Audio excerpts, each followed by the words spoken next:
I saw a post and I was like, this guy is like so fucking gifted as a musician. So I think Post got he has he has the ear. Yeah. When you see people cross genres like that. Yeah. Yeah. Like some people can play music really well, but they don't know how to make a great song. Yeah. Yeah.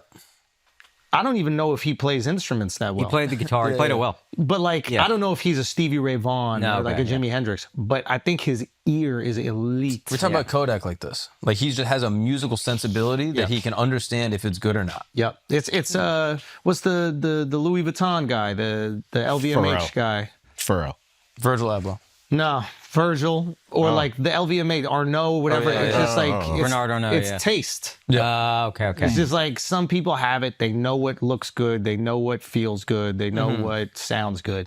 And I think that might be his, like the difference maker from him. Because literally came out with a rap song and it was fire. Yeah. Does country, it's fire. Yeah, and with him, it doesn't feel like hopping to a market. It just feels like he wants to do all that. It feels very natural. He loves music. Yeah, bro. I love In the beginning, it looked a little hopping. Well, Charlemagne put the fucking pressure on. Shit was Indiana Pacers, 94 feet. What are you doing for black people? He's like, making music so you could get some ass too. What do you Nah, but it was crazy. He came in with the jersey, cornrows, and stuff like that, and then he switched up real quick. But now it's Fuck like white people that use cornrows as a way to look cool, man. Whatever you do not put that picture up. Oh man, both of y'all's picture. That's funny. You got one too, I had right? a cornrow phase. Yeah. It was a week. I did it for homecoming week in high school, and they said, you got to take those out. They made you change your I hairstyle. went to a private school. And I was like, don't touch my hair. Yeah. They tried to make me take it off. That's fire, bro. it actually looks good. That's you look fire. Spanish. Yeah, you really do it. You become poppy. I'm Spanish Orthodox, bro. All right, so tell me, the concert was amazing. You had a great time. So great, and just seeing Jelly Roll, like James Hetfield from Metallica's in the green room, and like Oh, that's just, so sick. Yeah. And this is a guy. Like, it was cool for me to meet him because he's just like a legend. But Jelly like looks up to this guy, like, and he was like, this guy's coming. It was like to see him in that element, and I'm watching people when they react to him, they're losing their fucking minds, and he handles it all so great. You always handle it really well too, but I just see him. These things I noticed about both you guys.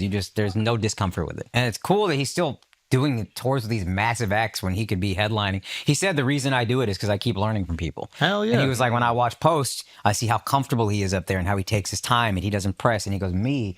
And I've actually learned this from you early on. I always feel like, okay, what's this? And I see you just really take time and be like, we're all good. There's a confidence that's like, everything's going to be good. I'm going to take my time. I'm going to find the best moments. I'm going to find whatever.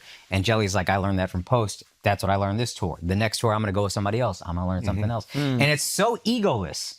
Like, he could probably headline, sell out, whatever on his own. And he's like, nah, I'll split money, whatever, however they work it out, I don't know. But like, I'll do it with this guy and I'll learn something from him. And do the biggest thing. Yeah. Like, who's going to say no to a Jelly Post? I mean, it's an insane show. Field. It was an insane. I didn't even understand. When he said he was doing like the Phillies, I just assumed it was him. Yeah. And then to see it's post show, I was like, oh, that's crazy. Yeah. I mean, the Eminem shit is crazy. Yeah. Bro. I mean, all time. Jelly started out as a rapper. Think about that. Yeah. Like, imagine Eminem shows up to one. Now, granted, they got the song together. Yeah. But still, like, Eminem doesn't show up for anything. Yeah. Eminem shows up for Detroit and 50 Cent and Dr. Dre. Yeah. And that's it. Yeah. I love the way he's living life. But then he goes to see Jelly.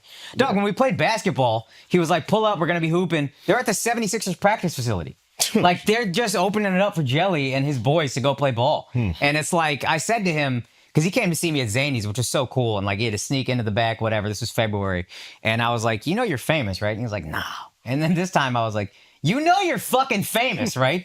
And he was like, I don't know. And I was like, we're in the Sixers practice facility. What are you talking about? Let me tell you how much Jelly's popping. Over the last 3 months, any car service that I've got, right? Like, if I'm going to do a gig or I'm going to do some event or whatever, and they order a car for it. Yeah. And they tell you, oh, we'll pick you up. And every single one, and I've taken pictures of this specifically, every single one in the last 3 months, the driver is listening to only Jelly Roll. That's on insane. It's a Jelly Roll playlist on Spotify, or one was listening to Pandora. I didn't even know that was still around. Yeah. But like, and at first I was like, do they know? Like, I'm such a crazy person. After it happened 3 times, I'm like, you know how like when we have a guest come on, sometimes we'll play music that we know the guest likes, and then the guest is always like, "How the fuck do you guys have all our hits?" Yeah. After like a few times, I'm like, "Oh no! He is just so tapped in that is the go-to." Yeah. Yeah. And I mean, to me, I was like, "What the fuck is this? This is we did a song about COVID." Yeah. That he got dropped from his PR firm. Almost ruined his career. Yeah. He got dropped from his label. Yeah. Or from the PR He company. did one thing with us. He did one thing with us. And his entire life's work was almost for naught. Yeah. I remember Al, when you met him, you said he's like the most genuine guy. And I still feel that. He's so comfortable in his own skin, so much himself, like doesn't feel the need to do any, like put it on at all, which I do still. But I was looking at him, I was like, man, this guy is just, he was so ready for this. He killing it. Yeah. Shout out to Jelly. Love you, Jelly. Love you, dogs.